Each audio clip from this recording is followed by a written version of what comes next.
Aku memergoki adik tiriku ada di dapurku, memakai gaun tidur sutra milikku. Lepaskan bajuku, bentakku. Tapi suamiku malah memeluknya dan berteriak. Dia akan jadi istri keduaku. Kalau kamu tak terima, pergi angkat kaki dari rumah ini. Oke, jawabku sambil tersenyum. Aku akan pergi dalam 24 jam. Mereka tertawa, mengira aku kalah. Mereka hanya lupa satu hal. Sebelum ceritanya dimulai, silahkan tulis di kolom komentar dari daerah mana saja teman-teman yang menonton cerita ini. Jangan lupa like dan subscribe agar channel ini bisa semakin berkembang dan bisa mempersembahkan cerita yang lebih menarik lagi. Langit di luar jendela mobil sudah berubah gelap. Ajeng, seorang wanita berhijab dengan sorot mata yang teduh namun tegas, baru saja menyelesaikan rapat terakhirnya hari itu. Pikirannya sedikit lelah, namun ada rasa puas karena kesepakatan bisnis besar baru saja ia menangkan. Ia mengemudikan mobilnya membelah jalanan kota yang ramai, rindu akan ketenangan rumah. Baginya, rumah adalah tempatnya melepas lelah, tempat di mana ia bisa menjadi dirinya sendiri, dilayani dan disayangi oleh suaminya, Hasan. Setidaknya, itulah yang ia pikirkan. Mobil mewah yang dikendarainya masuk dengan mulus ke garasi yang luas. Aneh. Ada satu mobil sedan kecil yang tidak ia kenali terparkir di sudut. Mungkin mobil tamu Hasan, pikirnya. Tapi Hasan tidak bilang akan ada tamu malam ini. Perasaan tidak enak mulai menjalari hatinya, tapi ia menepisnya.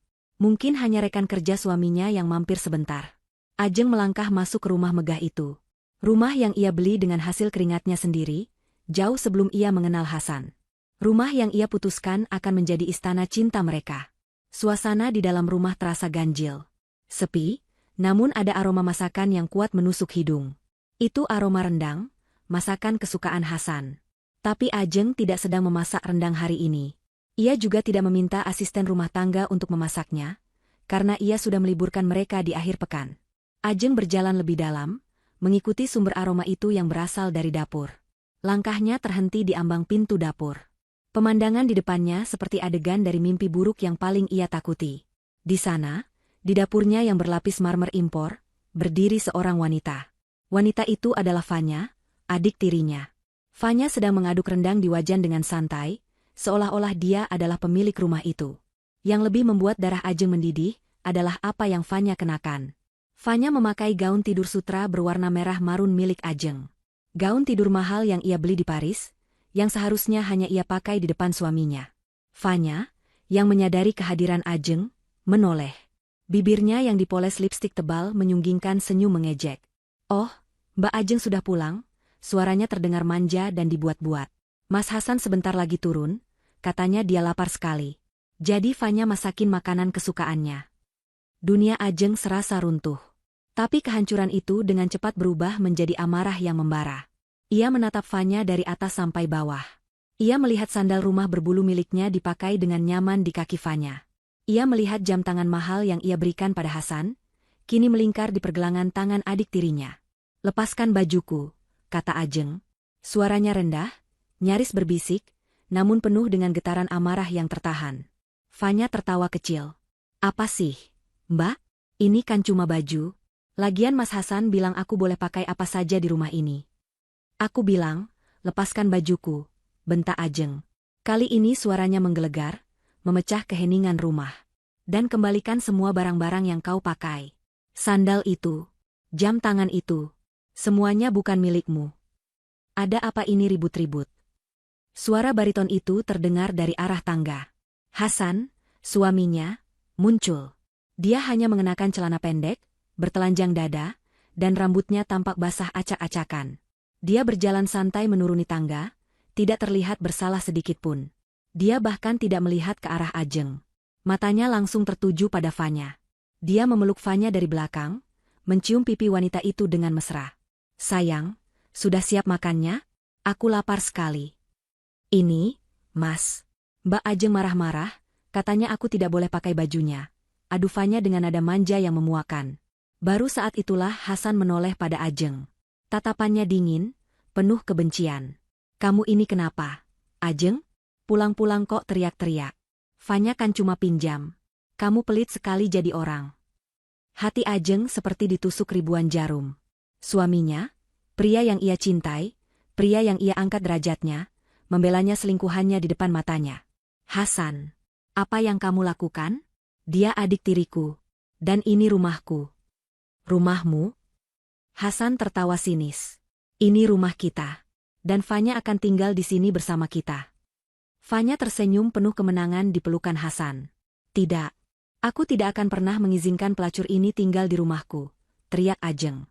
Jaga mulutmu, Ajeng, bentak Hasan. Wajahnya memerah karena marah. Justru kamu yang harusnya sadar diri. Aku dan Fanya sudah memutuskan untuk menikah. Dia akan jadi istri keduaku. Kalau kamu tidak terima, pergi angkat kaki dari rumah ini. Hancur. Hati Ajeng benar-benar hancur berkeping-keping. Pria yang ia kira mencintainya, kini mengusirnya dari rumahnya sendiri. Air mata sudah hampir tumpah, namun ia menahannya. Ia tidak akan menangis di depan dua pengkhianat ini. Ajeng menarik napas panjang. Ia menatap Hasan. Ia menatap Fanya. Lalu, sebuah senyum tipis, nyaris tak terlihat, terukir di bibirnya. Oke, katanya dengan suara yang sangat tenang. Aku akan pergi. Hasan dan Fanya saling pandang, lalu tertawa terbahak-bahak. Mereka mengira Ajeng sudah kalah. Mereka mengira wanita di depan mereka sudah hancur lebur. Bagus kalau kamu sadar diri, kata Hasan di sela tawanya. Sekarang kemasi barang-barangmu dan pergi. Ajeng mengangguk pelan. Aku akan pergi. Tapi tidak sekarang. Beri aku waktu, katanya. Mau berapa lama? Seminggu? Sebulan? Ejek Fanya. Tidak, jawab Ajeng. Matanya menatap lurus ke arah jam dinding mewah di dapur itu. Jam yang juga ia beli. Aku akan pergi dalam waktu 24 jam. Tawa Hasan dan Fanya semakin keras. Mereka menghina Ajeng, menyebutnya lemah. Tapi mereka tidak tahu satu hal. Mereka lupa. Mereka lupa bahwa rumah yang sedang mereka tinggali, mobil mewah yang terparkir di garasi, perusahaan tempat Hasan bekerja, dan semua aset yang mereka nikmati, adalah milik Ajeng. Mereka lupa bahwa tanpa Ajeng, Hasan hanyalah seorang gelandangan. Dan hitungan mundur 24 jam itu, bukanlah untuk Ajeng. Hitungan mundur itu adalah untuk mereka. Ajeng tidak membuang waktu. Setelah mengucapkan kalimatnya, ia berbalik badan. Ia berjalan meninggalkan dapur, meninggalkan dua manusia hina yang masih menertawakan kebodohan mereka sendiri. Ia tidak pergi ke kamar utama. Kamar itu sudah ternoda. Ia tidak sudi lagi menginjakkan kaki di sana. Ia juga tidak pergi ke kamar tamu untuk menangis dan mengemasi pakaian, seperti yang mungkin dibayangkan Hasan dan Fanya. Langkahnya mantap menuju satu ruangan di ujung koridor lantai 2. Ruang kerjanya. Ini adalah satu-satunya ruangan di rumah yang ia kunci dengan sistem keamanan biometrik. Sidik jarinya adalah satu-satunya akses. Hasan pernah bertanya mengapa ruangan ini harus dikunci rapat. Ajeng hanya menjawab, ini adalah tempat ia menyimpan dokumen-dokumen penting perusahaan. Hasan, yang tidak pernah benar-benar tertarik pada detail pekerjaan Ajeng dan hanya peduli pada hasilnya, tidak pernah bertanya lebih lanjut. Pintu terbuka dengan bunyi klik pelan. Ajeng masuk dan menguncinya dari dalam. Ruangan ini adalah bentengnya. Disinilah ia membangun kerajaannya. Di balik meja kerjanya yang besar dan rapi, ia bukanlah sekadar istri. Ia adalah seorang CEO, seorang pemimpin, seorang wanita yang membangun segalanya dari nol. Hasan dan Fanya, di lantai bawah, sudah melanjutkan pesta mereka. Ajeng bisa mendengar sayup-sayup tawa mereka, diselingi suara televisi yang dipasang keras. Mereka pasti sedang merayakan kemenangan mereka di ruang keluarga, duduk di atas sofa kulit mahal yang Ajeng impor dari Italia, meminum anggur dari koleksi pribadinya. Biarlah. Biarkan mereka menikmati sisa waktu mereka. Ajeng duduk di kursi kerjanya yang nyaman. Ia tidak menangis. Amarahnya sudah berubah menjadi sesuatu yang lebih dingin, lebih tajam, dan lebih terfokus. Ini adalah mode kerja. Ini adalah mode di mana Ajeng menjadi yang terbaik. Ia menatap layar komputernya sejenak, lalu tangannya bergerak lincah. Pertama, ia membuka brankas tersembunyi di balik lukisan abstrak di dinding. Di dalamnya, tersimpan rapi dokumen-dokumen yang akan menjadi senjata pamungkasnya. Ia menarik keluar satu map tebal berwarna merah. Di dalamnya ada sertifikat hak milik atas nama Ajeng. Satu-satunya nama. Rumah ini, tanah ini, adalah miliknya secara mutlak. Ia mengambil map biru. Di dalamnya ada seluruh akta pendirian perusahaan induk miliknya, sebuah perusahaan multinasional yang ia rintis sendiri. Lalu ia mengambil map kuning, berisi akta perusahaan anak, perusahaan yang diberikan Ajeng pada Hasan untuk dikelola. Di sana tertulis jelas, 99% saham perusahaan itu dimiliki oleh perusahaan induk Ajeng. Hasan hanya menjabat sebagai direktur, boneka yang digaji untuk sebuah pertunjukan. Kemudian, ia mengeluarkan BPKB dari 5 mobil mewah yang terparkir di garasi, termasuk mobil sport yang selalu dibanggakan Hasan. Semua atas nama Ajeng. Terakhir, dokumen yang paling penting. Sebuah surat perjanjian pranikah. Ditandatangani oleh Hasan 5 tahun lalu, saat cinta mereka masih mekar. Hasan menandatanganinya sambil tertawa, mengatakan bahwa ia tidak butuh harta Ajeng, ia hanya butuh cintanya. Ajeng, yang saat itu masih naif, hampir saja merobek surat itu. Tapi naluri bisnisnya menahannya. Dan malam ini, ia bersyukur atas naluri itu. Surat itu menyatakan dengan jelas, jika terjadi perceraian, semua harta yang dibawa Ajeng sebelum menikah tetap menjadi miliknya. Dan semua aset yang diperoleh selama pernikahan yang terbukti dibeli oleh Ajeng, juga menjadi miliknya. Hasan tidak akan mendapatkan apa-apa. Ajeng tersenyum dingin. Semua bidak catur sudah di tangannya. Ia teringat masa lalu. Saat ia pertama kali bertemu Hasan. Hasan hanyalah seorang manajer junior di salah satu perusahaan rekanannya. Ia tampan, ambisius, dan sangat pandai merayu. Ajeng, yang saat itu kesepian di puncak kesuksesannya, jatuh cinta. Ia sengaja menyembunyikan sebagian besar kekayaannya. Ia ingin dicintai apa adanya, bukan karena hartanya. Ia membiarkan Hasan percaya bahwa Ajeng, sedikit, lebih sukses darinya, tapi tidak sampai membuatnya merasa minder. Kesalahan besar. Ajeng membiayai gaya hidup mewah Hasan.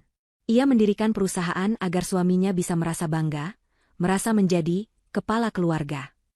Ia membiarkan Hasan tampil di depan umum sebagai sosok suami sukses, sementara Ajeng bekerja di balik layar, memastikan kerajaan bisnis mereka tetap berjalan. Hasan mengira ia jenius. Padahal, ia hanyalah pion yang dimainkan dengan cantik oleh ratunya. Dan kini, pion itu berani berkhianat. Tangan Ajeng meraih gagang telepon. Ia menekan nomor panggil cepat. "Halo, Pak Santoso." "Selamat malam," sapa Ajeng dengan suara tenang, seolah tidak ada yang terjadi.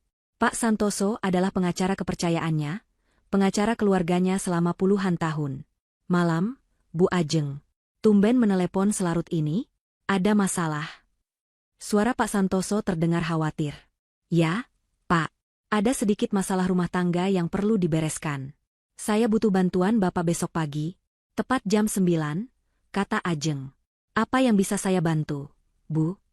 "Saya mau Bapak membawa tim eksekusi ke rumah saya besok pagi. Kita akan melakukan pengosongan aset. Bawa juga tim keamanan yang lengkap. Saya tidak mau ada keributan," jelas Ajeng, lugas dan tanpa emosi. Hening sejenak di seberang telepon. Pak Santoso jelas terkejut. "Pengosongan? Maksud Ibu, Pak Hasan?" "Tepat sekali, Pak. Pak Hasan dan seorang wanita bernama Fanya. Mereka harus keluar dari properti saya besok juga. Siapkan juga surat pemecatan untuk Pak Hasan dari perusahaan. Kirimkan tembusannya ke seluruh dewan direksi. Alasannya, penipuan dan penggelapan dana. Saya akan kirimkan buktinya sekarang juga." Ajeng segera mengirimkan beberapa file ke email pribadi Pak Santoso. File-file itu berisi bukti transfer dana perusahaan yang dipakai Hasan untuk membelikan Fanya apartemen mewah dan mobil, yang baru Ajeng temukan beberapa hari lalu. Ia tadinya masih mencari waktu yang tepat untuk mengkonfrontasi Hasan. Malam ini, Hasan memberikan waktu itu. "Saya mengerti, Bu Ajeng. Semuanya akan siap besok jam 9 pagi, kata Pak Santoso dengan nada tegas. Setelah telepon ditutup, Ajeng tidak langsung pergi. Ia membuka laptopnya. Tangannya dengan cepat memblokir semua kartu kredit tambahan atas nama Hasan. Ia membekukan rekening bersama mereka. Ia memindahkan semua aset digitalnya ke akun baru yang aman. Selesai. Ajeng bangkit.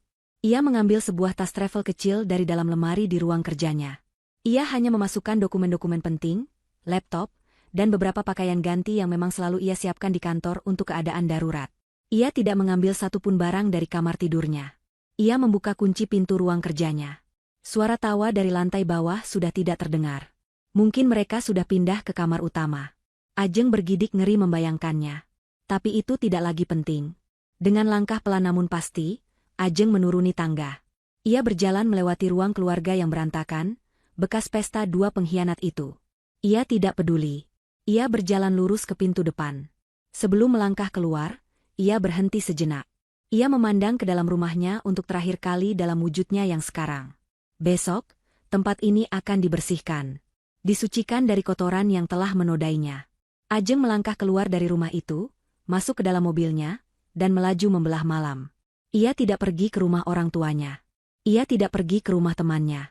Ia menghubungi asisten pribadinya. Siapkan presidential suite di Hotel Mahameru. Saya akan ke sana sekarang. Malam itu, Ajeng tidur nyenyak di ranjang hotel yang mewah.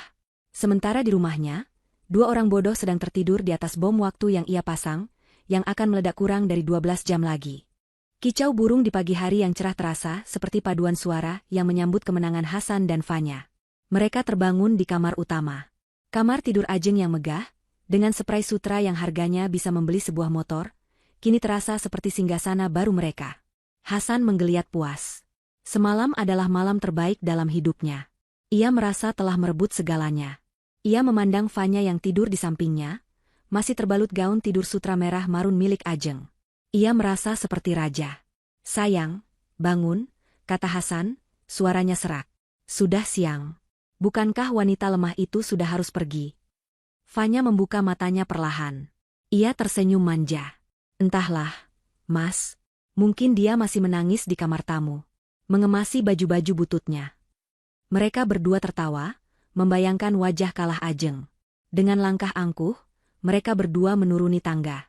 Hasan masih bertelanjang dada dan hanya memakai celana tidur sutra. Fanya, dengan percaya diri melangkah dalam gaun tidur pinjamannya. Mereka mengharapkan pemandangan sebuah rumah yang kosong, atau pemandangan seorang wanita yang hancur sedang menyeret kopernya keluar pintu. Pemandangan yang mereka dapatkan jauh dari itu. Di ruang tamu utama, di atas sofa termahal yang ada di ruangan itu, Ajeng duduk dengan tenang. Ia tampak segar, tidak terlihat seperti orang yang kurang tidur apalagi menangis semalaman. Hijabnya tertata rapi. Pakaian kerjanya yang elegan terlihat kontras dengan penampilan berantakan Hasan dan Fanya. Di depannya, di atas meja kaca, ada secangkir kopi yang masih mengepulkan asap tipis. Hasan dan Fanya membeku di anak tangga terakhir. Kehadiran Ajeng yang begitu tenang terasa mengintimidasi. Ini bukan reaksi yang mereka harapkan. "Kenapa kamu masih di sini?" tanya Hasan, berusaha mengembalikan keberaniannya. Suaranya ia keraskan, mencoba terdengar dominan. "Waktumu sudah habis. Bukankah kamu bilang 24 jam? Sudah lewat." Ajeng mengangkat matanya dari cangkir kopi. Ia menatap suaminya. "Dingin. 24 jamku memang sudah habis. Tapi 24 jam kalian, baru saja dimulai." "Apa maksudmu, Mbak?" Fanya melangkah maju, mencoba bersikap genit di depan Hasan. "Jangan bertele-tele. Cepat pergi dari sini. Aku dan Mas Hasan mau sarapan." "Sarapan?" Ajeng tersenyum tipis. "Aku tidak yakin kalian akan sempat sarapan." Tepat pada saat itu, bel rumah berbunyi. Bukan bunyi bel biasa yang ramah. Bunyi bel itu ditekan berkali-kali, tegas, dan tidak sabar. Hasan menggerutu. Siapa sih pagi-pagi sudah bertamu? Ia berjalan ke pintu, masih dengan gaya angkuh seorang pemilik rumah. Fanya mengikutinya, bergelayut manja di lengannya. Hasan membuka pintu kayu jati yang berat itu. Jantungnya serasa berhenti berdetak. Di depannya tidak berdiri satu orang. Di depannya berdiri serombongan orang. Yang paling depan adalah seorang pria parubaya berkacamata dengan setelan jas mahal yang sangat rapi. Di belakangnya, berdiri 4 pria berbadan tegap dengan pakaian serba hitam, mirip pengawal pribadi. Dan di belakang mereka lagi, berbaris selusin orang berseragam biru, tampak seperti kru profesional. Pria berkacamata itu, Pak Santoso, mengabaikan Hasan sepenuhnya. Matanya mencari ke dalam rumah dan langsung tertuju pada Ajeng. Ia mengangguk hormat. "Selamat pagi, Ibu Ajeng. Sesuai instruksi Ibu, kami siap." Hasan terperangah. "Ibu Ajeng? Siapa kalian? Beraninya kalian?" Pak Santoso memotong ucapan Hasan dengan suara datar dan berwibawa. Ia menatap Hasan dan Fanya dari atas ke bawah dengan tatapan jijik yang tak ditutup-tutupi. "Nama saya Santoso, SH, MH, dari firma hukum Santoso dan Rekan. Saya adalah kuasa hukum dari pemilik sah properti ini, Ibu Ajeng." "Pemilik sah?" Hasan tertawa. Tawa yang terdengar sumbang dan panik. "Apa maksudmu?" "Aku suaminya. Ini rumahku. Ajeng. Kamu panggil preman ke rumahku sendiri?" Ajeng bangkit dari sofa. Ia berjalan pelan menghampiri mereka. Langkahnya mantap, tidak ada keraguan sedikitpun. Pak Santoso, kata Ajeng, suaranya terdengar jelas di seluruh ruangan. Silakan lanjutkan. Pak Santoso mengangguk. Ia mengeluarkan selembar dokumen resmi dari dalam tas kulitnya. Baik. Atas nama klien saya, Ibu Ajeng, kami di sini untuk melakukan eksekusi pengosongan aset. Bapak Hasan dan Pak Santoso melirik Fanya dengan tajam. Nona Fanya, Anda berdua terbukti secara ilegal menempati properti ini tanpa izin pemilik. Ilegal?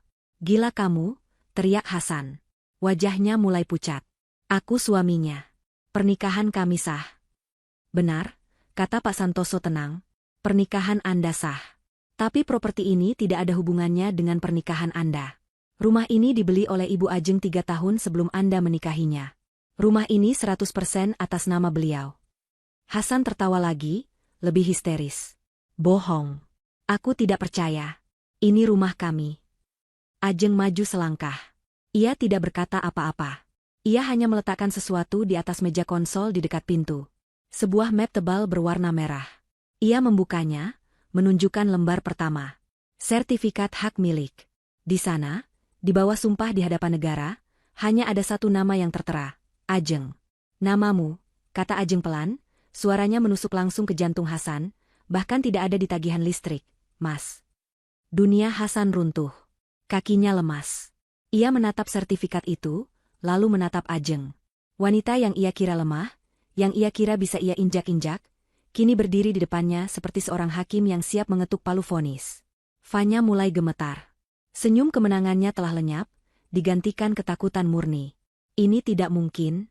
Mas Hasan bilang sesuatu, Mas. Pak Santoso, lanjut Ajeng, seolah tidak mendengar rengekan Fanya. Beri mereka waktu 1 jam. Ambil barang-barang pribadi mereka. Barang-barang yang benar-benar mereka beli dengan uang mereka sendiri. Tim keamanan, silakan dampingi mereka. Pastikan tidak ada satupun barang milik saya yang terbawa. Pak Santoso mengangguk. Tim, silakan mulai. 1 jam dari sekarang. 4 pria berbadan tegap itu segera bergerak. 2 orang mengawal Hasan, 2 orang lagi mengawal Fanya yang mulai menangis. Kru berseragam biru mulai masuk, membawa kotak-kotak kosong. Eksekusi telah dimulai. 1 jam. Waktu yang terasa begitu singkat untuk mengakhiri sebuah kehidupan yang penuh kemewahan. Hasan, yang masih syok, didorong pelan oleh petugas keamanan menuju kamar. Silakan ambil barang Anda, Pak. Barangku? Tentu saja. Semua barang di rumah ini milikku, teriak Hasan, mencoba mempertahankan sisa-sisa harga dirinya. Hanya barang yang bisa Anda buktikan kepemilikannya, Pak, kata petugas itu dengan nada tegas namun sopan. Hasan kalang kabut. Ia membuka lemari pakaiannya yang penuh dengan setelan jas mahal, kemeja sutra, dan sepatu kulit impor. Ia mulai menariknya keluar secara membabi buta. Maaf, Pak, kata Pak Santoso yang tiba-tiba muncul di ambang pintu kamar. Di tangannya ada tablet. Menurut catatan kartu kredit Ibu Ajeng selama 5 tahun terakhir, semua pakaian ini dibeli menggunakan fasilitas dari beliau. Anda tidak bisa membawanya. Apa-apaan ini? Hasan murka. Ia beralih ke koleksi jam tangannya. Ada belasan jam tangan mewah di sana. Ini hadiah. Hadiah dari klien. Hadiah dari klien yang mana, Pak? Karena menurut catatan perusahaan, semua hadiah ini terdaftar sebagai aset perusahaan yang dibeli menggunakan dana representasi. Dan, Pak Santoso menekan sesuatu di tabletnya, per hari ini, pukul 8 pagi, Anda resmi dipecat dari jabatan Anda sebagai direktur, atas kasus penggelapan dana. Suratnya sedang dalam perjalanan ke apartemen. Nona Fanya. Hasan terhuyung mundur. Dipecat. Penggelapan dana. Apartemen Fanya. Semuanya terungkap. Ajeng tahu semuanya. Sementara itu, di sisi lain kamar, Fanya sedang mengalami nerakanya sendiri. Ia tidak sebodoh Hasan. Ia tahu ia tidak punya apa-apa. Jadi, ia bergerak cepat. Ia mengabaikan pakaian, ia langsung menuju kotak perhiasan Ajeng. Ia meraih kalung berlian, cincin, dan gelang. Ia mencoba memasukkannya ke dalam saku gaun tidurnya. Nona, seorang petugas keamanan wanita berhijab menghentikannya. Suaranya dingin. Letakkan. Ini punyaku. Mbak Ajeng memberikannya padaku. Bohong Fanya. Saya istri, kata Ajeng yang kini berdiri di pintu, bersandar santai. Dan dia tidak pernah memberikan apapun pada pelacur adiknya. Wajah Fanya memerah. Ia melempar perhiasan itu ke lantai dengan marah. Lalu apa yang boleh aku bawa? Baju-baju ini? Ia menunjuk tumpukan baju di lemari yang ia pakai beberapa hari terakhir. Itu juga baju saya, kata Ajeng. Silakan ambil barang-barang Anda yang Anda bawa saat pertama kali datang ke sini. Fanya terdiam. Ia datang ke rumah ini hanya dengan satu tas ransel kecil berisi beberapa helai pakaian murah. Tas itu kini tergeletak di kamar tamu. Petugas keamanan wanita itu mengambil tas ransel tersebut dan menyerahkannya pada Fanya. Isinya menyedihkan. Di lantai bawah, kekacauan berlanjut. Tim movers tidak sedang mengemasi barang. Mereka sedang mengidentifikasi aset. Bu Ajeng, bagaimana dengan furnitur ini? Tanya seorang kru. Ambil semua, kata Ajeng. Saya tidak mau melihatnya lagi. Sumbangkan ke panti asuhan. Atau bakar saja, saya tidak peduli. Di luar, suara mesin yang keras terdengar. Hasan, yang digiring menuruni tangga, melihat keluar jendela. Matanya membelalak ngeri. Sebuah mobil derek besar sedang mengaitkan kailnya ke mobil sport merah kesayangannya. Tidak. Hasan berlari keluar, menerobos petugas keamanan. Jangan, itu mobilku. Aku membelinya. Ia berlari ke garasi, tempat petugas mobil derek sedang bekerja. Ajeng dan Pak Santoso mengikutinya dengan tenang. Hentikan, hentikan. Itu mobilku, teriak Hasan, mencoba melepaskan kaitan derek. Pak Hasan, kata Ajeng. Suaranya membelah udara pagi. Ia melambaikan sebuah buku biru tipis di tangannya. BPKB. Anda lupa? Anda membelinya, tapi atas nama saya. Untuk menghemat pajak, katamu. Hasan membeku. Ia ingat sekarang. Ia memang sengaja menaruhnya atas nama Ajeng agar terhindar dari pelacakan pajak progresif. Ia tidak pernah menyangka senjata itu akan berbalik menusuknya. Waktu 1 jam telah habis. Hasan dan Fanya digiring secara paksa ke gerbang depan. Hasan hanya memakai celana tidur sutra dan kaos oblong yang ia temukan.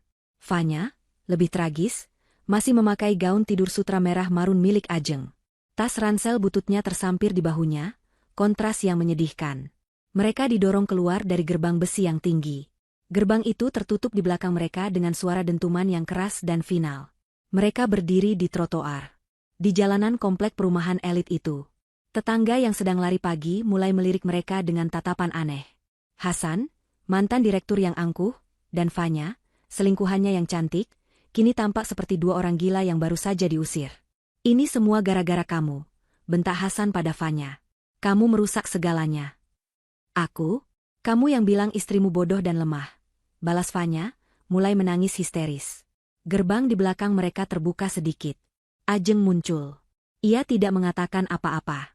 Ia hanya memegang sebuah kantong plastik bening.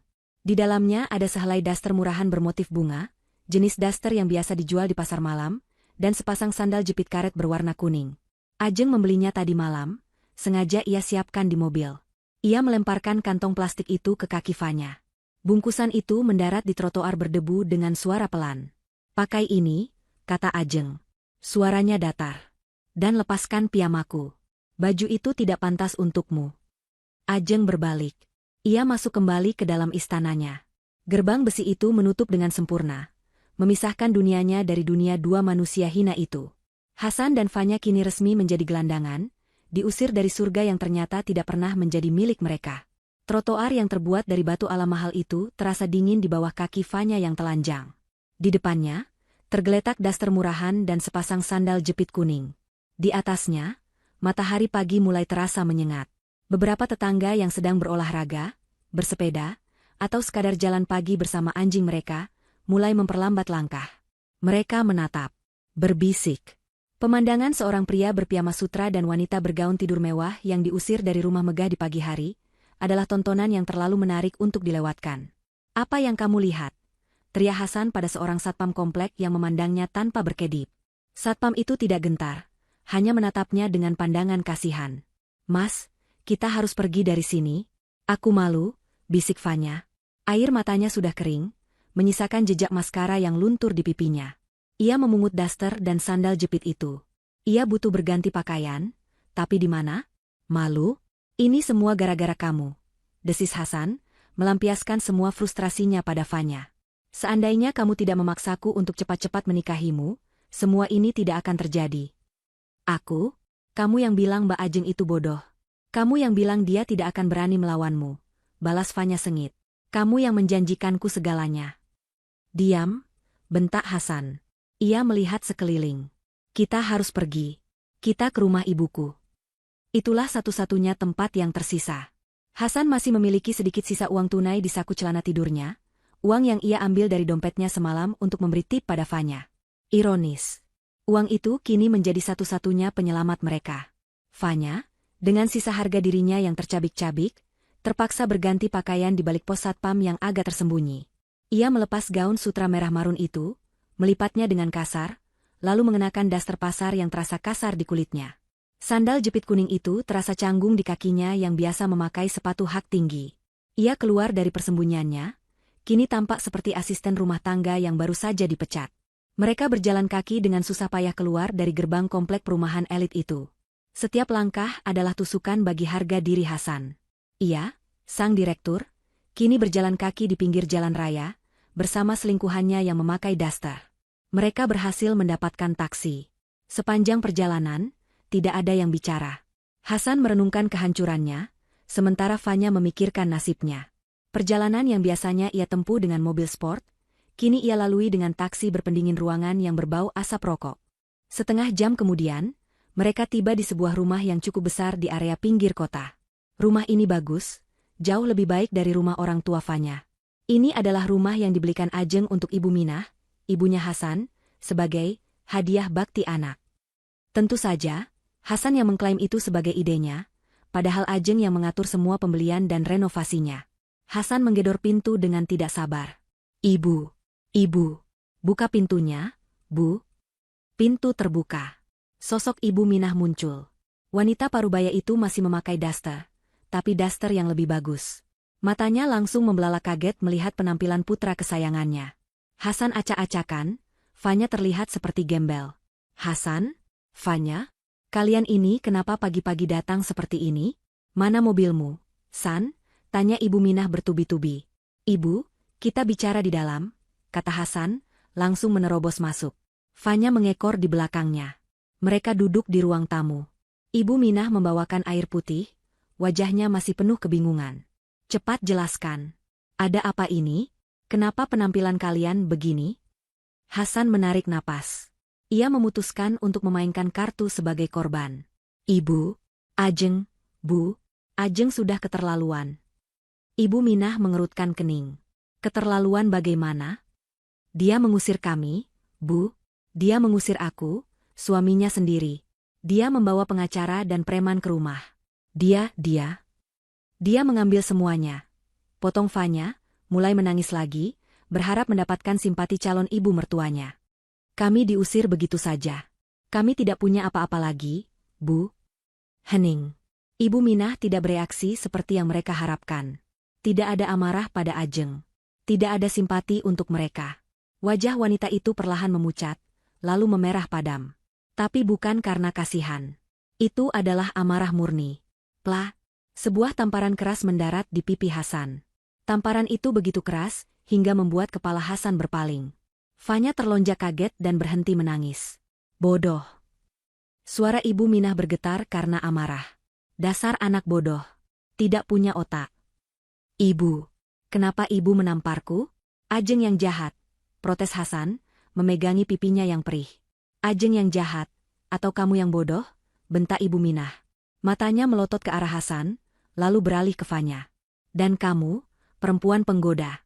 Kamu pikir saya tidak tahu rencanamu? Bu, apa maksud ibu? Hasan bingung. Kamu pikir ibu ini bodoh? Kamu pikir ibu tidak tahu dari mana semua kemewahan yang kamu nikmati itu berasal? Ibu Minah menunjuk wajah Hasan. Rumah ini, rumah yang kita tempati ini, siapa yang bayar? Ajeng. Uang bulanan ibu, siapa yang transfer? Ajeng. Mobil yang kamu pakai, perusahaan yang kamu pimpin, itu semua punya siapa? Hah? Punya Ajeng. Hasan dan Fanya terdiam. Mereka tidak menyangka Ibu Minah tahu sejauh itu. Rencana kita itu sederhana. Hasan, teriak Ibu Minah lagi, suaranya kini melengking.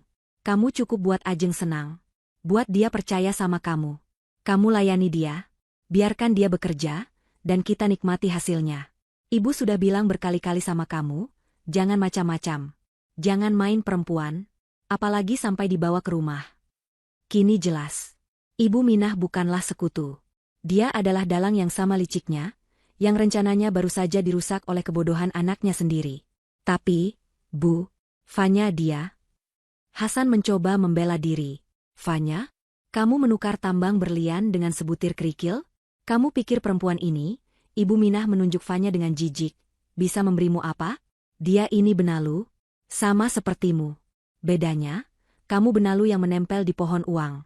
Dan sekarang kamu tebang pohon itu. Bodoh. Ibu Minah berjalan mondar-mandir di ruang tamu, memegangi kepalanya yang pusing. Hancur. Hancur sudah semuanya. Uang bulananku pasti berhenti. Rumah ini, ya Tuhan, jangan-jangan rumah ini juga akan diambil. Ketakutan itu membuat Ibu Minah semakin panik. Ibu, tolong kami tidak punya tempat tinggal lagi, rengek Fanya. Ibu Minah berhenti. Ia menatap Fanya dengan tatapan paling dingin yang pernah Fanya lihat. Kamu bilang apa? Tempat tinggal? Kamu pikir ini tempat penampungan? Ibu Minah berjalan ke pintu depan dan membukanya lebar-lebar. Pergi. Bu, pekik Hasan. Ibu mengusir kami? Aku ini anakmu. Anakku yang bodoh, sembur Ibu Minah. Aku tidak mau tahu. Pergi kalian berdua dari sini. Jangan bawa masalah kalian ke rumahku.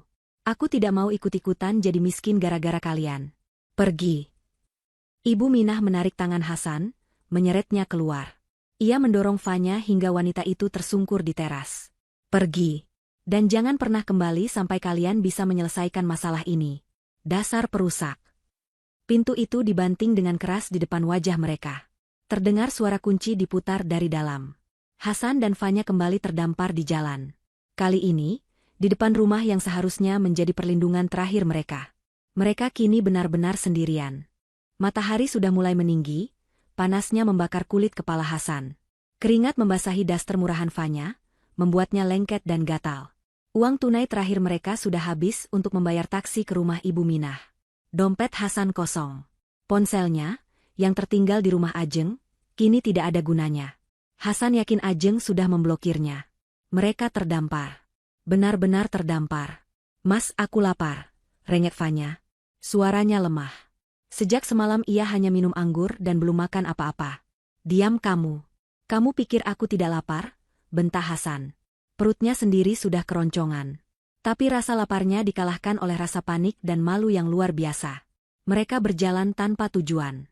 Orang-orang di jalan menatap mereka dengan aneh. Seorang pria berpiyama sutra yang kotor dan seorang wanita berdaster lusuh. Mereka tampak seperti pasangan gila. Hasan menghentikan langkahnya di depan sebuah warung Tegal. Aroma masakan membuat perutnya semakin bergejolak. Kita tidak punya uang, Fanya. Tidak sepeser pun. Lalu bagaimana, Mas? Kita tidak bisa begini terus. Tangis Fanya pecah lagi. Hasan memijat pelipisnya. Otaknya yang biasanya licik, kini buntu. Kemudian, sebuah ide melintas. Sebuah harapan terakhir. Kantor, katanya tiba-tiba. Fanya menatapnya bingung. Kantor? Ya, kantor. Aku ini direktur. Aku masih punya kuasa di sana. Aku punya anak buah. Aku punya rekening perusahaan. Aku bisa ambil uang muka. Setidaknya ada yang bisa menolongku, kata Hasan. Keyakinan dirinya mulai kembali sedikit. Ia lupa dengan ucapan Pak Santoso tentang pemecatan. Ia menganggap itu hanya gertakan. Kamu yakin, Mas? Tentu saja, kata Hasan. Ajeng mungkin menguasai rumah, tapi dia tidak tahu apa-apa soal kantor. Kantor itu wilayahku. Mereka tidak punya uang untuk taksi atau ojek. Jarak ke kantor, yang berada di pusat distrik bisnis, masih puluhan kilometer. Tapi mereka tidak punya pilihan. Mereka berjalan ke halte bus terdekat. Hasan, dengan sisa arogansinya, mencoba meminta belas kasihan pada penumpang lain untuk membayar ongkos mereka. Setelah mendapat cemoohan dan tatapan jijik, seorang ibu tua yang kasihan akhirnya memberi mereka 2 lembar uang ribuan, cukup untuk ongkos bus kota. Perjalanan dengan bus kota adalah neraka bagi Hasan. Berdesakan, panas, dan bau keringat. Dia, yang biasa duduk di kursi belakang sedan mewah berpendingin ruangan, kini harus berpegangan pada tiang bus yang lengket. 1 jam kemudian, mereka tiba di gedung pencakar langit tempat kantor Hasan berada. Megah, berkilauan, dan dingin. Ini adalah simbol kekuasaannya. Saat melangkah masuk ke lobi yang berlantai marmer, Hasan merasa sedikit lebih baik. Setidaknya di sini orang mengenalnya. Ia berjalan angkuh, menyeret Fanya di belakangnya, langsung menuju meja resepsionis. Petugas resepsionis yang cantik itu menatapnya, lalu menatap Fanya, dengan ekspresi bingung. "Selamat siang, Pak Hasan. Ada yang bisa saya?" "Tidak perlu basa-basi. Cepat beri aku akses lift ke lantai eksekutif," potong Hasan dengan nada memerintah. Wajah resepsionis itu berubah tidak nyaman. "Maaf, Pak. Kartu akses Bapak sepertinya sudah tidak aktif." "Saya sudah coba." "Apa maksudmu tidak aktif? Kamu tidak tahu saya siapa?" "Saya direktur," teriak Hasan. Suaranya menggema di lobi yang luas itu. Beberapa karyawan yang berlalu lalang berhenti, mulai menonton. "Ini memalukan." "Pak, mohon jangan berteriak," kata seorang petugas keamanan yang menghampiri mereka. "Bapak tidak bisa naik." "Kamu berani melarang saya?" "Saya ini atasan kamu," bentak Hasan. "Bapak bukan atasan saya lagi," kata petugas keamanan itu dengan tegas. "Perintah dari manajemen. Bapak dilarang masuk ke area gedung." "Manajemen? Manajemen mana? Aku ini manajemen." Saat itulah mata Hasan tertuju pada sesuatu. Di dinding digital besar di belakang meja resepsionis, dinding yang biasanya menampilkan berita perusahaan dan pencapaian, kini terpampang sebuah pengumuman. Pengumuman besar dengan huruf merah yang mencolok. "Pengumuman resmi," begitu judulnya. Di bawahnya, terpampang foto dirinya. Foto resmi yang ia pakai untuk profil perusahaan. Di bawah foto itu, tertulis, "Terhitung sejak hari ini, Kamis, 13 November 2025, Saudara Hasan diberhentikan dengan tidak hormat dari jabatannya sebagai direktur, atas penemuan tindak pidana penipuan dan penggelapan dana perusahaan. Segala tindakan Saudara Hasan di luar gedung tidak lagi menjadi tanggung jawab perusahaan. Perusahaan akan menempuh jalur hukum atas kerugian yang ditimbulkan." Pengumuman itu ditandatangani oleh Dewan Komisaris, yang diketuai oleh Ajeng. Kaki Hasan lemas. Ini bukan gertakan. Ini nyata. Seluruh lobi menatapnya. Mereka berbisik. Menunjuk-nunjuk. "Ini tidak mungkin, ini fitnah. Ajeng menjebakku," teriak Hasan. Suaranya kini terdengar putus asa. Mas, lihat." Bisik Fanya, suaranya bergetar hebat. Ia menunjuk ke arah pintu masuk utama. Dua orang pria berseragam polisi, didampingi oleh Pak Santoso yang berwajah tenang, berjalan lurus ke arah mereka. Jantung Hasan serasa berhenti berdetak. "Permisi," kata salah satu petugas polisi itu. Suaranya sopan namun tegas. "Apakah benar Anda dengan Bapak Hasan?" Hasan tidak bisa bicara. Ia hanya mengangguk kaku. "Kami dari kepolisian. Anda kami tahan untuk dimintai keterangan lebih lanjut terkait laporan penggelapan dana dalam jabatan yang dilaporkan oleh Ibu Ajeng." Petugas itu mengeluarkan sepasang borgol. "Tidak. Saya tidak bersalah. Ini jebakan Ajeng. Ini semua ulah Ajeng." Hasan memberontak, mencoba lari. Tapi dua petugas keamanan gedung sudah menahannya. Borgol itu terpasang di pergelangan tangannya dengan bunyi, klik, yang mematikan. Fanya melihat semua itu dengan mata terbelalak ngeri.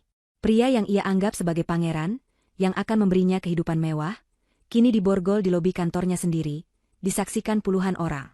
Harapannya, mimpinya, semuanya hancur dalam sekejap. Borgol, polisi, penjara, gelandangan. Beban semua itu terlalu berat. Dunia Fanya berputar. Pandangannya mengabur. Telinganya berdenging.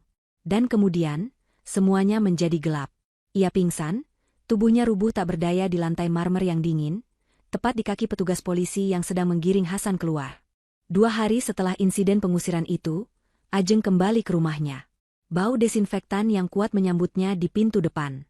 Ia telah menyewa tim pembersih profesional, bukan hanya untuk membersihkan, tetapi untuk melakukan sterilisasi.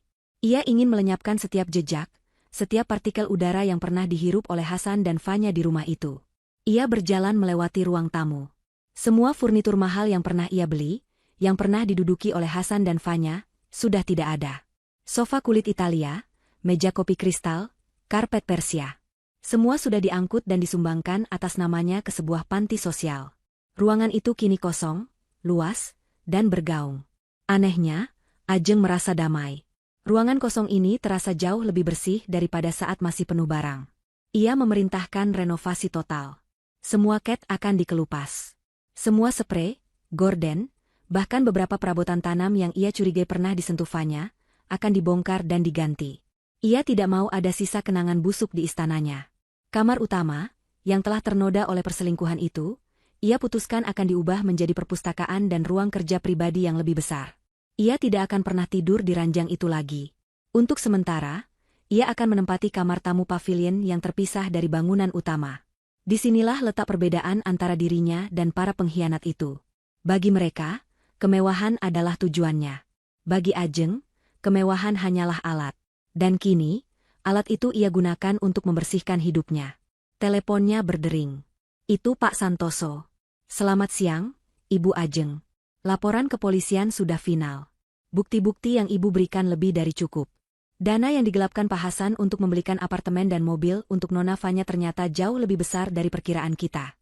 Dia juga memanipulasi laporan keuangan selama 2 tahun terakhir. Kasusnya kuat. Bagus, jawab Ajeng, suaranya tenang. Pastikan dia mendapatkan hukuman yang setimpal. Saya tidak mau ada tawar-menawar. Baik, Bu. Satu hal lagi, Nona Fanya. Setelah pingsan di lobi, dia dibawa ke rumah sakit umum. Dia positif hamil, Bu. Ajeng terdiam sejenak. Anak Hasan. Sebuah kerumitan baru yang tidak ia duga. Apakah dia menghubungi saya? Belum, Bu. Pihak rumah sakit menagih biaya perawatan padanya, dan tentu saja dia tidak bisa bayar. Dia sempat menyebut nama Ibu, tapi karena statusnya bukan keluarga inti, rumah sakit tidak bisa memaksa Ibu. Dia sudah keluar dari rumah sakit. Saya mengerti. Terima kasih infonya, Pak. Biarkan saja, kata Ajeng. Itu bukan lagi urusannya. Anak itu adalah konsekuensi dari perbuatan mereka, bukan tanggung jawabnya. Kini, fokusnya hanya satu, perusahaan. Berita pemecatan Hasan mengguncang internal perusahaan. Banyak yang terkejut, banyak yang berbisik. Hasan, selama ini, adalah wajah perusahaan. Dia yang tampil di majalah, dia yang memberi sambutan di acara-acara. Ajeng, di sisi lain, adalah hantu. Hanya segelintir dewan komisaris yang tahu bahwa dia adalah pemilik saham mayoritas, otak di balik setiap strategi besar. Selama ini, Ajeng membiarkan Hasan mengambil kredit atas kegeniusannya. Semua itu berakhir sekarang. Besok adalah rapat umum pemegang saham luar biasa. Rapat yang ia minta sendiri. Hari haji ruang rapat utama di lantai 40. Semua dewan direksi dan komisaris hadir. Wajah mereka tegang. Mereka tidak tahu apa yang diharapkan. Selama ini mereka berinteraksi dengan Hasan. Kini, di kursi pimpinan rapat, duduk seorang wanita berhijab yang menatap mereka dengan tajam namun tenang. Selamat pagi, Bapak dan Ibu sekalian. Ajeng membuka rapat. Suaranya jelas, memenuhi ruangan. Saya tahu, banyak pertanyaan di benak Anda. Saya akan jawab semuanya. Tapi pertama-tama, saya akan tunjukkan sesuatu. Ajeng memencet tombol. Layar raksasa di depannya menyala. Bukan laporan keuangan yang membosankan.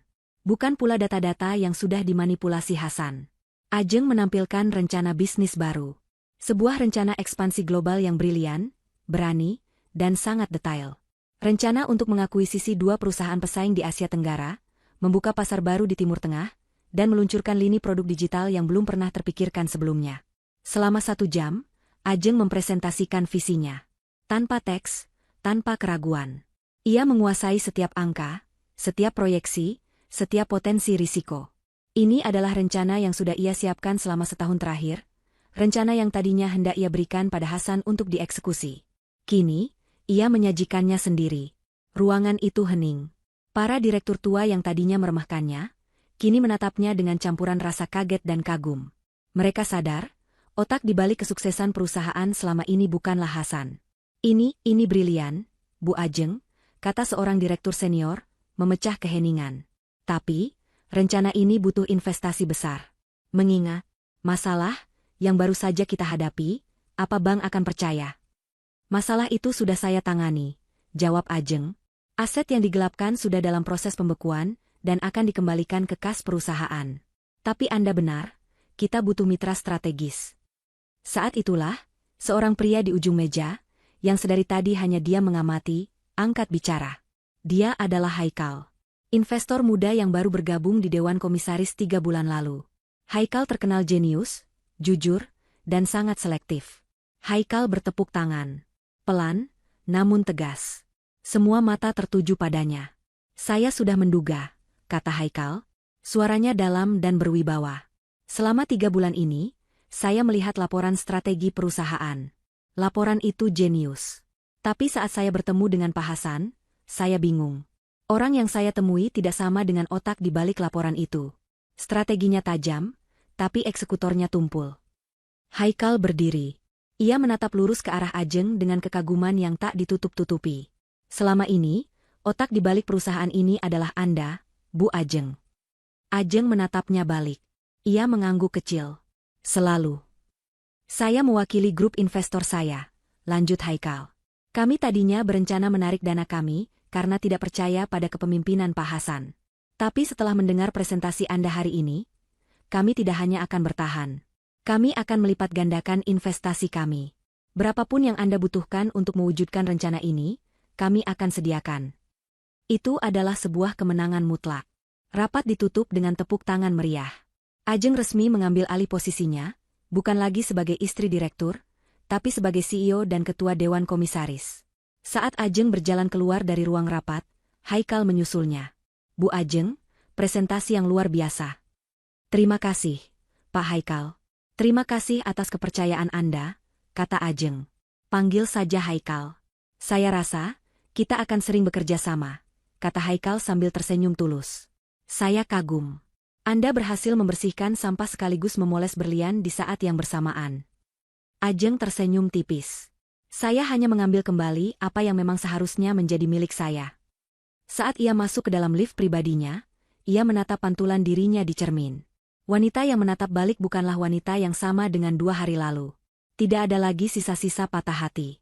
Yang ada hanya kekuatan, fokus, dan tekad baja. Ia telah kembali. Fanya duduk di bangku besi yang dingin dan berkarat di sebuah terminal bus. Bau pesing dan asap knalpot bercampur aduk, membuat perutnya yang mual semakin bergejolak. Setelah pingsan di lobi kantor Hasan, ia dibawa ke rumah sakit umum. Di sanalah ia mendapatkan kabar itu. 2 bulan. Dokter memberitahunya dengan wajah lelah. Selamat ya, Mbak. Tapi biayanya ditanggung sendiri.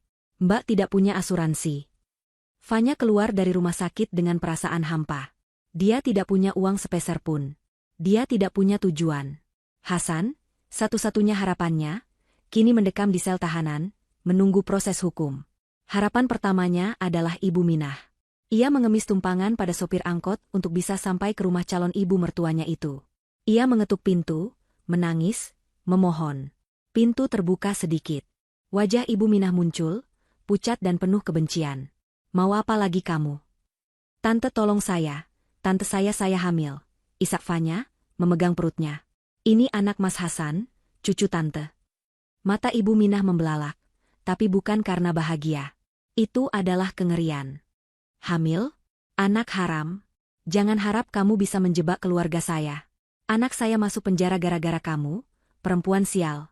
Sekarang kamu mau bawa masalah baru? Tapi saya harus kemana, tante? Saya tidak peduli. Pergi kamu dari sini. Rumah ini juga mau disita sama si Ajeng. Gara-gara kalian berdua hidup saya hancur. Pergi. Pintu dibanting keras di depan wajahnya. Fanya terduduk lemas di teras rumah itu, sebelum akhirnya diusir oleh satpam komplek karena dianggap mengganggu. Harapan kedua, ibunya. Ibu kandungnya, yang menikah lagi dengan ayah Ajeng. Fanya dan ibunya tidak pernah dekat. Ibunya selalu lebih menyayangi Ajeng, anak tiri yang kaya raya itu, daripada dirinya. Tapi dalam keputusasaan, ia tetap mencoba. Ia berjalan kaki berkilo-kilometer ke rumah masa kecilnya, rumah sederhana tempat ibunya tinggal. Ibunya ada di rumah. Saat melihat penampilan Fanya yang kotor dan putus asa, ibunya langsung menariknya masuk. Fanya. Ya Tuhan, kamu dari mana saja? Ibu dengar kamu sama Hasan. Fanya menangis sejadi-jadinya di pelukan ibunya. Ibu, tolong Fanya. Fanya hamil. Seketika, pelukan ibunya mengendur. Wanita itu mendorong tubuh Fanya. Apa kamu bilang? Hamil? Anak siapa? Anaknya Hasan? Fanya mengangguk lemah. Wajah ibunya berubah menjadi marah. Dasar anak tidak tahu diuntung. Kamu itu bodoh atau apa? Kamu merusak rumah tangga Mbak Emu sendiri. Kamu tahu, gara-gara ulah kamu, Mbak Ajeng marah. Ayahmu jadi ikut malu. Ibu juga malu. Tapi Fanya butuh pertolongan, Bu. Pertolongan apa? Kamu pikir ibu bisa menolongmu? Kamu sudah menghancurkan segalanya. Kamu sudah bikin malu keluarga. Pergi dari sini. Ibu, ibu tega mengusir anak ibu sendiri? Kalau kelakuanmu seperti pelacur, kamu bukan anakku lagi, teriak ibunya. Pergi. Jangan pernah kembali ke sini. Jangan bawa aib itu ke rumah ini. Fanya diusir untuk ketiga kalinya. Dari rumah mewah, dari rumah calon mertua, dan kini dari rumah ibunya sendiri. Dia benar-benar sendirian. Selama berminggu-minggu, Fanya hidup di jalanan. Ia tidur di peran toko, di terminal, di mana saja ia bisa memejamkan mata. Untuk makan, ia mengandalkan belas kasihan orang atau sisa makanan dari tempat sampah. Kecantikannya yang dulu ia banggakan, kini luntur. Wajahnya kotor, rambutnya lepek, dan tubuhnya mulai membengkak karena kehamilan. Ia harus bekerja. Tapi siapa yang mau mempekerjakan wanita hamil tanpa identitas dan tanpa keahlian? Akhirnya, ia menemukan satu tempat. Sebuah warung Tegal yang ramai di dekat pasar becek. Pemiliknya, seorang wanita gemuk yang galak, setuju mempekerjakannya sebagai pencuci piring. Bayarannya harian, hanya cukup untuk membeli sebungkus nasi dan air minum. Disinilah karma Fanya mencapai puncaknya. Di dapur yang panas, penuh uap, dan berbau amis. Ia, Fanya, yang dulu bermimpi menjadi nyonya besar, kini harus membungkuk berjam-jam, menggosok piring-piring kotor dan panci-panci berkerak. Tangannya yang dulu mulus terawat, kini kasar, melepuh, dan perih. Punggungnya sakit. Mual di pagi hari bercampur dengan bau comberan dari belakang warung. Suatu siang, warung sedang ramai. Fanya, yang kelelahan, diminta membantu mengelap meja di bagian depan. Saat ia sedang mengelap tumpahan kuah soto di meja, matanya tidak sengaja tertuju pada televisi butut yang digantung di sudut warung. Televisi itu sedang menayangkan program bincang-bincang bisnis. Dan di layar, ia melihat sosok itu. Ajeng. Mbak tirinya itu tampak begitu berbeda. Mengenakan setelan blazer berwarna biru laut yang elegan, hijabnya ditata sempurna. Ia duduk tegak, berbicara dengan percaya diri di depan kamera. Wajahnya bersinar, penuh wibawa. Teks di bawah layar bertuliskan, Ajeng, CEO Mahakarya Group, inspirasi wanita dalam dunia bisnis. Wawancara itu membahas kesuksesan Ajeng mengambil alih perusahaan, meluncurkan ekspansi besar, dan mendirikan yayasan amal baru. Prang! Gelas yang dipegang Fanya jatuh ke lantai, pecah berkeping-keping. Bego kamu. Kerja begitu saja tidak becus, teriak pemilik warung. Fanya tidak mendengar. Matanya terpaku pada layar. Ia melihat wanita yang seharusnya ia gantikan. Ia melihat kehidupan mewah, kehormatan, dan kekuasaan yang seharusnya menjadi miliknya. Semua pelanggan menatapnya.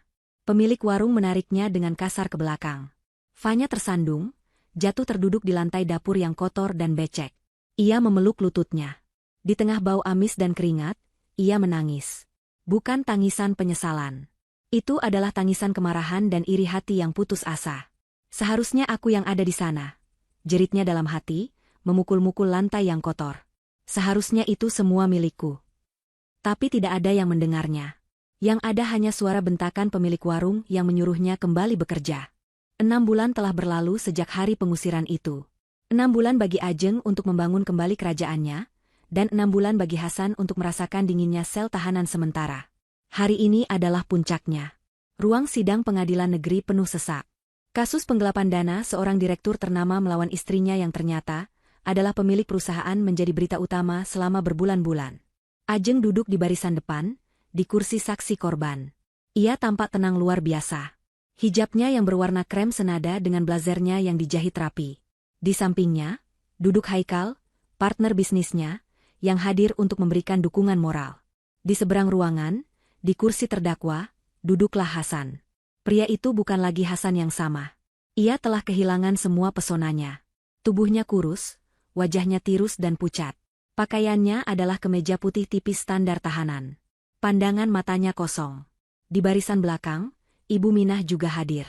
Wajahnya terlihat 10 tahun lebih tua. Ia terpaksa datang sebagai saksi. Rumah yang ia tinggali ternyata dibeli Hasan menggunakan dana perusahaan yang digelapkan, sehingga rumah itu ikut disita oleh negara sebagai bagian dari aset sitaan. Ibu Minah kini hidup menumpang di rumah saudaranya. Sidang dimulai. Jaksa penuntut umum membeberkan bukti-buktinya dengan rinci dan metodis. Aliran dana dari rekening perusahaan ke rekening pribadi Hasan. Faktur-faktur palsu untuk proyek-proyek fiktif. Bukti pembelian apartemen mewah atas nama Fanya. Bukti pembelian mobil sport untuk Fanya. Semuanya dibeli menggunakan uang perusahaan, uang keringat Ajeng. Semua ini bohong. Teriak Hasan tiba-tiba, suaranya parau. Itu uang saya. Saya bekerja keras untuk perusahaan itu. Itu hak saya. Hakim mengetuk palu. Terdakwa, harap tenang. Ini bukan giliran Anda bicara. Kemudian, tibalah giliran Ajeng untuk bersaksi. Ia berjalan dengan anggun ke meja saksi. Ia bersumpah di bawah kitab suci. Ibu Ajeng, jaksa memulai. Bisakah Anda jelaskan posisi Anda di perusahaan dan hubungan Anda dengan terdakwa? Dengan suara yang jelas dan mantap, Ajeng menjelaskan semuanya. Bagaimana ia mendirikan perusahaan dari nol. Bagaimana ia, atas nama cinta, memberikan posisi direktur pada suaminya, Hasan. Bagaimana ia mempercayainya sepenuhnya. Lalu, bagaimana ia mulai menemukan anomali. Saya menemukan kejanggalan pertama sekitar 8 bulan lalu, kata Ajeng, menatap lurus ke arah hakim, tidak sedikit pun melirik Hasan. Ada laporan biaya untuk proyek di luar negeri yang terlihat tidak wajar. Saya memeriksanya secara pribadi, karena nominalnya sangat besar. Saya menemukan bahwa proyek itu tidak pernah ada. Pengacara Hasan, seorang pengacara pro bono yang ditunjuk negara, karena Hasan tidak mampu lagi membayar pengacara mahal, mencoba memprotes. Keberatan, Yang Mulia, ini adalah masalah rumah tangga. Klien saya sedang dalam proses perceraian. Ini jelas upaya balas dendam dari istri yang tersakiti. Ajeng tersenyum tipis. Sangat tipis. Ia menoleh ke pengacara itu. Bapak pengacara, katanya, suaranya tetap tenang namun menusuk. Masalah rumah tangga saya adalah perselingkuhan suami saya dengan adik tiri saya. Masalah itu sudah saya selesaikan secara pribadi dengan mengusir mereka dari rumah saya. Yang kita bicarakan di sini adalah tindak pidana korporasi. Sebuah kejahatan. Ia kembali menatap hakim. Fakta bahwa ia mencuri uang perusahaan untuk membiayai perselingkuhannya memang menyakitkan. Tapi itu hanya motif. Kejahatannya adalah pencurian itu sendiri. Apakah perasaan saya sebagai istri yang disakiti bisa secara ajaib menciptakan belasan faktur palsu dan transfer palsu ke bank di Swiss? Tentu tidak. Angka-angka ini adalah fakta, bukan perasaan. Ruang sidang hening. Pengacara Hasan terdiam, mati kutu. Haikal, di kursinya, tersenyum bangga. Giliran Hasan memberikan kesaksian adalah sebuah bencana. Pengacaranya sudah menasihatinya untuk diam, tapi ego Hasan yang sudah hancur tidak bisa menerimanya. Kamu menjebakku, Ajeng, teriaknya dari kursi terdakwa, menunjuk-nunjuk Ajeng. Kamu sengaja melakukan ini. Kamu tidak pernah mencintaiku. Terdakwa, jaga ucapan Anda, tegur hakim. Dia yang membuatku begini. Raung Hasan, kini air matanya mengalir. Tangisan seorang pengecut. Dia terlalu sempurna. Dia terlalu kaya. Dia membuatku merasa kecil. Aku butuh pengakuan. Aku butuh merasa seperti laki-laki. Dan Anda merasa seperti laki-laki dengan mencuri uang istri Anda? Tanya jaksa dengan tajam. Itu bukan uangnya. Itu uang perusahaan. Aku yang membesarkan perusahaan itu. Faktanya, sela jaksa, sejak Anda ditahan 6 bulan lalu dan Ibu Ajeng mengambil alih penuh kepemimpinan, laba perusahaan naik 30%. Tampaknya perusahaan jauh lebih baik tanpa Anda. Skakmat. Hasan terduduk lemas. Dalam amarah dan keputusasaannya, ia secara tidak langsung telah mengakui segalanya. Ia menyalahkan Fanya yang membuatnya tergoda. Ia menyalahkan Ibu Minah yang selalu menuntut uang. Ia menyalahkan semua orang, kecuali dirinya sendiri. Tidak perlu waktu lama bagi majelis hakim untuk mengambil keputusan. Bukti fisik dan pengakuan terdakwa sudah lebih dari cukup. Hakim mengetuk palu. Vonis dibacakan. Hasan terbukti secara sah dan meyakinkan melakukan tindak pidana penggelapan dalam jabatan dan pencucian uang. Menjatuhkan hukuman pidana penjara selama 10 tahun, dan denda sebesar 5 miliar rupiah, subsidiar 2 tahun kurungan. 10 tahun. Hasan membeku. Fanya tidak ada di sana untuknya. Ibu Minah menangis di belakang, tapi tangisan itu lebih karena nasibnya sendiri yang kini melarat. 2 petugas mengapit Hasan, memborgol tangannya di depan. Saat ia digiring keluar, langkahnya terhenti tepat di depan Ajeng. Mata mereka bertemu. Mata Hasan penuh dengan kebencian, ketakutan, dan sisa-sisa permohonan yang menyedihkan. Ajeng, tolong aku. Ajeng. Bisiknya, suaranya bergetar. Aku minta maaf. Ajeng menatapnya. Wanita yang dulu mencintainya setengah mati itu kini menatapnya seperti menatap selembar kertas kosong. Tidak ada cinta, tidak ada benci, tidak ada apa-apa. Ia hanya diam. Hasan ditarik paksa oleh petugas. Tidak, Ajeng. Kamu akan menyesal. Lepaskan aku, Ajeng. Teriakannya menggema di koridor, lalu perlahan menghilang. Ajeng menarik napas panjang, lalu menghembuskannya. Selesai. Beban itu akhirnya terangkat. Haikal berdiri dan mengulurkan tangannya. Ajeng menyambut uluran tangan itu. Bersama, mereka berjalan keluar dari ruang sidang, meninggalkan masa lalu yang kelam itu untuk membusuk di tempatnya. 1 tahun kemudian. Sebuah grand ballroom di hotel bintang 5 paling mewah di ibu kota. Ratusan tamu penting, pejabat, dan wartawan berkumpul. Lampu kristal berkilauan, memantulkan cahaya pada gaun-gaun malam yang indah. Di atas panggung, Ajeng berdiri di podium. Ia tampak luar biasa. Gaun muslimah berwarna zamrud yang ia kenakan membuatnya tampak anggun dan berwibawa. Malam ini adalah malam peresmian Yayasan Sinar Ajeng, sebuah yayasan amal yang ia dirikan dengan dana pribadinya, yang didedikasikan untuk membantu perempuan korban kekerasan dalam rumah tangga dan memberdayakan para ibu tunggal untuk mandiri secara ekonomi. Perusahaannya, di bawah kepemimpinan langsungnya, telah tumbuh 2 kali lipat. Ia menjadi ikon baru, inspirasi bagi banyak wanita. Saya percaya, kata Ajeng, suaranya menggema di ruangan yang hening, bahwa kekuatan terbesar seorang wanita bukanlah saat dia tidak pernah jatuh, tapi saat dia mampu bangkit, berkali-kali lipat lebih kuat dari sebelumnya. Yayasan ini adalah bukti bahwa dari puing-puing kehancuran sekalipun, kita bisa membangun sebuah istana baru. Tepuk tangan membahana. Di barisan depan, Haikal menatapnya dengan senyum penuh cinta dan kekaguman. Hubungan mereka telah berkembang. Dari rekan bisnis yang saling menghormati, menjadi pasangan yang saling mendukung dan mencintai dalam diam. Mereka tidak terburu-buru, tapi semua orang tahu, mereka adalah masa depan bagi satu sama lain. Di tempat lain, di waktu yang sama. Sebuah penjara. Lampu neon yang remang-remang menerangi sel sempit yang penuh sesak. Hasan, dengan kepala pelontos dan seragam tahanan yang lusuh, sedang jongkok di sudut, membersihkan toilet sel dengan sikat. Tubuhnya jauh lebih kurus, dan tatapan matanya kosong. Woi, gelandangan, bentak seorang narapidana berbadan besar, pimpinan di sel itu. Lo nyikat apa ngelamun? Bersihin yang benar. Masih bau. Sebuah tendangan mendarat di bahunya, membuatnya tersungkur. Hasan mengatupkan rahangnya. Baik, Bang, desisnya. Ia kembali menggosok toilet itu. Dia, yang dulu seorang direktur, yang dulu menghina istrinya, kini telah menjadi gelandangan yang sesungguhnya. Pesuruh rendahan di dasar rantai makanan penjara. Di tempat lain, sebuah kontrakan petak yang sempit dan pengap. Ibu Minah sedang melipat baju-baju kotor, bekerja sebagai buruh cuci harian. Rumah sitaannya telah dilelang negara. Ia kini hidup sebatang kara, dalam kemiskinan yang dulu selalu ia takuti. Ia mengutuk Hasan yang bodoh, mengutuk Fanya yang pembawa sial, dan mengutuk Ajeng yang ternyata tidak bisa dibodohi. Ia hidup dalam penyesalan dan kebencian. Kembali ke hotel. Acara sedang berlangsung meriah. Ajeng dan Haikal sedang berbasa-basi dengan para tamu di dekat lobi. Tiba-tiba, terjadi keributan di pintu masuk. Lepaskan saya. Saya harus ketemu Mbak Ajeng. Saya adiknya. Tolong. Seorang wanita berusaha menerobos barisan keamanan.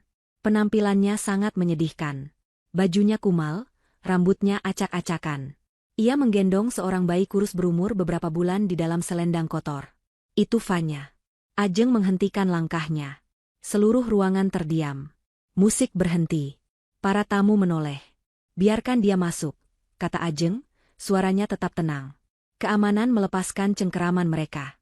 Fanya, melihat jalannya terbuka, berlari tertatih-tatih. Ia tidak berlari untuk menyerang. Ia berlari dan langsung bersimpuh, jatuh berlutut di kaki Ajeng. Ia bahkan tidak berani menyentuh gaun mahal itu. Mbak Ajeng, ampun, Mbak. Isak Fanya, tubuhnya bergetar hebat. Ia bersujud di lantai marmer yang dingin. Tolong Fanya, Mbak. Fanya salah. Fanya sudah dapat karma. Bayi di gendongannya mulai menangis, mungkin lapar atau sakit. Fanya sudah hidup di jalanan. Mbak, Fanya sudah kerja jadi cuci piring. Tapi Fanya diusir lagi karena bawa bayi. Ibu juga sudah ngusir Fanya. Ia menangis sejadi-jadinya, air mata bercampur ingus. Tolong, Mbak, bukan untuk Fanya tapi untuk dia. Fanya menunjuk bayinya. Ini anak Mas Hasan. Mbak, dia tidak salah. Dia sakit, dia butuh susu. Fanya belum makan 3 hari. Semua orang menonton. Ada yang kasihan, ada yang jijik. Ajeng menatapnya. Lama. Ia menatap Fanya yang hancur. Ia menatap bayi tak berdosa yang menangis pilu. Tidak ada amarah di mata Ajeng. Yang ada hanya tatapan kosong, seolah urusannya sudah selesai. Ia memberi isyarat pada asistennya. Asistennya datang membawa tas tangan Ajeng. Ajeng mengambil buku cek dan sebuah pena. Ia menulis beberapa digit angka. Cukup besar untuk menyewa kontrakan sederhana, membeli susu, dan modal usaha kecil-kecilan. Tapi tidak cukup besar untuk membuat Fanya kembali bermewah-mewah. Ia merobek lembar cek itu. Fanya mengulurkan tangannya yang gemetar, matanya berbinar penuh harap. Ajeng tidak memberikan cek itu. Ia berjongkok sedikit, menyejajarkan matanya dengan Fanya yang masih bersimpuh. Ini, kata Ajeng, suaranya pelan namun terdengar jelas oleh semua orang di dekatnya. Bukan untukmu. Ini untuk anak itu. Terima kasih, Mbak. Terima kasih. Fanya mencoba meraih cek itu. Tapi Ajeng menahannya. Dengar dulu. Ambil uang ini. Bawa anakmu ke dokter. Cari tempat tinggal yang layak. Tapi ada syaratnya. Fanya mengangguk cepat. Apa aja, Mbak? Apa aja? Setelah malam ini, jangan pernah tunjukkan wajahmu di hadapanku lagi. Jangan pernah sebut namaku. Jangan pernah mengemis padaku lagi. Anggap aku sudah mati. Uang ini adalah sedekahku, Fanya. Bukan pengampunan. Pengampunan harus kamu cari sendiri dari Tuhan. Sekarang, pergi. Ajeng meletakkan cek itu di tangan Fanya yang kotor. Fanya menatap cek itu, lalu menatap Ajeng.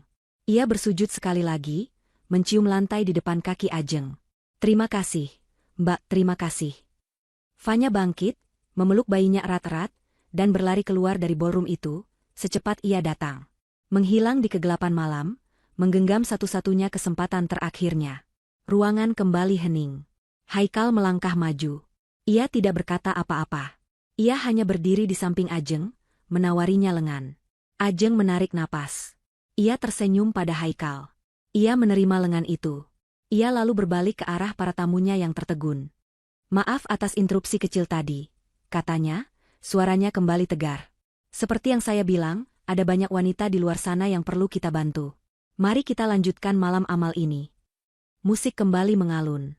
Para tamu perlahan mulai bertepuk tangan. Bukan lagi tepuk tangan meriah, tapi tepuk tangan penuh hormat. Ajeng berdiri tegak di samping Haikal. Hatinya ringan. Ia telah membayar semua tagihan masa lalunya. Ia telah memberikan sedekah terakhir untuk menutup buku. Kini, ia benar-benar bebas. Ia adalah pemenang mutlak dalam hidupnya sendiri.